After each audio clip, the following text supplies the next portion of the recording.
Bonjour tous les élèves, j'espère que vous allez bien. Dans cette vidéo, on va traiter la deuxième leçon concernant l'électricité, c'est le dipôle Rn.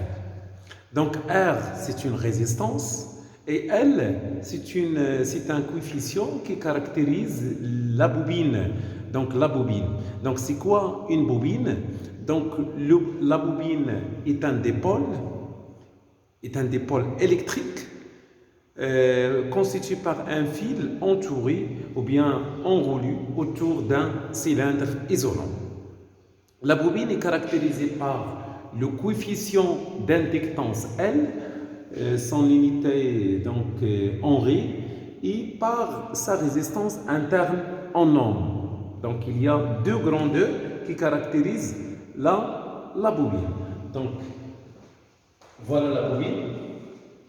Voilà, elle est constituée par un fil conducteur, généralement c'est le cuivre, entouré autour d'un cylindre isolant. Elle est caractérisée par le coefficient d'inductance L et la résistance θ.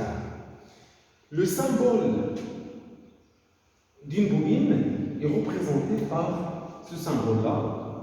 Lorsque le courant I traverse la bobine de A jusqu'à B, donc en convention récepteur, voilà la tension UL. La tension UL, il est toujours inverse avec le sens de I. Donc on utilise la convention récepteur. Donc voilà les deux caractéristiques d'une bobine, c'est L et R. Maintenant, l'expression, bien la relation importante de la bobine, c'est la première relation, c'est la tension au bord de la bobine. UL est égal à L dI sur dt plus RI.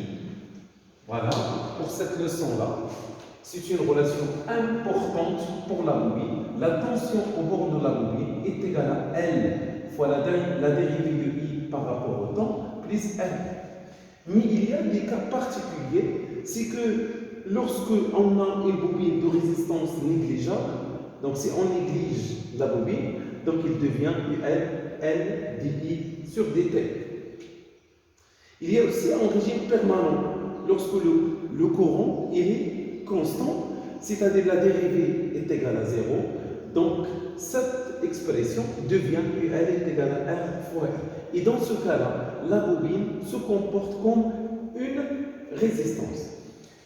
Donc, le rôle d'une bobine dans un circuit, donc si on considère le circuit suivant, voilà, si on considère ce circuit-là, donc constitué par deux lampes identiques, une résistance et une bobine. Donc lorsqu'on ferme l'interrupteur, donc cette lampe-là, elle fait un retard par rapport à la lampe L1. Donc la lampe reliée par la bobine fait un retard, c'est-à-dire que la bobine s'oppose aux variations de l'intensité de courant qui la traverse.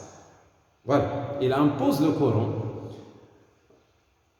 Donc si on considère par exemple le circuit qui contient une bobine, voilà, donc on va voir un logiciel, voilà, électricité, et on va aborder le rôle d'une bobine. Donc on considère l'établissement dans une bobine. Donc on prend ici dans ce circuit-là un générateur, un interrupteur, une bobine qui contient une petite résistance et voilà une résistance. Et on a aussi un générateur. Donc un générateur ici. Voilà. Donc lorsqu'on ferme l'interrupteur et on voit la tension au bord de la résistance ou bien l'intensité de courant. Donc si on change, on voit l'intensité de courant en fonction de T. Voilà, on ferme l'interrupteur. Donc on voit que le courant augmente progressivement et reste constante lorsque le régime permanent et établi. Voilà, c'est-à-dire que la bobine s'oppose à la variation de courant qui la traverse. Donc l'intensité de courant augmente progressivement jusqu'à une valeur limite, ce qu'on appelle l'intensité de courant Imax. Voilà, Imax. Et lorsque la bobine a une conductance très grande, l'inductance L, donc si on augmente l'inductance L, donc le taux, bien la durée pour établir le régime permanent augmente. Donc lorsqu'on change ici, donc on change, si on prend par exemple 400 millihenry comme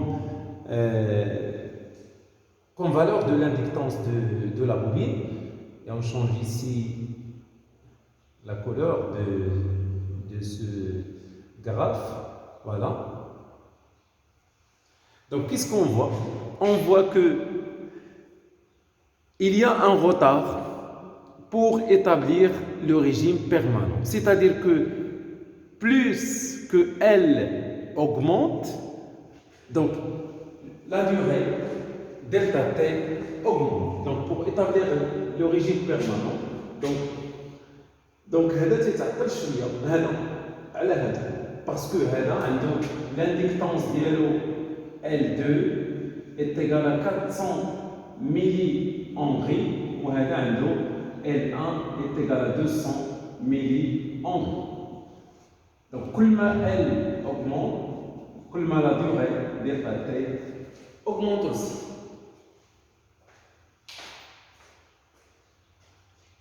Voilà.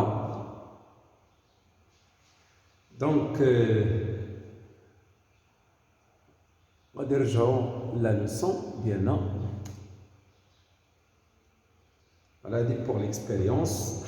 Donc, on a deux régimes. Un régime transitoire où il y a une variation de l'intensité de courant et on a un régime permanent lorsque le régime permanent est établi. Dans le cas d'une fermeture de l'interrupteur ou bien l'ouverture. Voilà. Il faut noter que l'énergie stockée dans une bobine a pour expression, donc l'énergie magnétique est égale à 1 demi L I au carré. I c'est l'intensité de au carré. Et je dois remplacer aussi l'intensité de courant par UR divisé par R au carré. L'énergie en joules.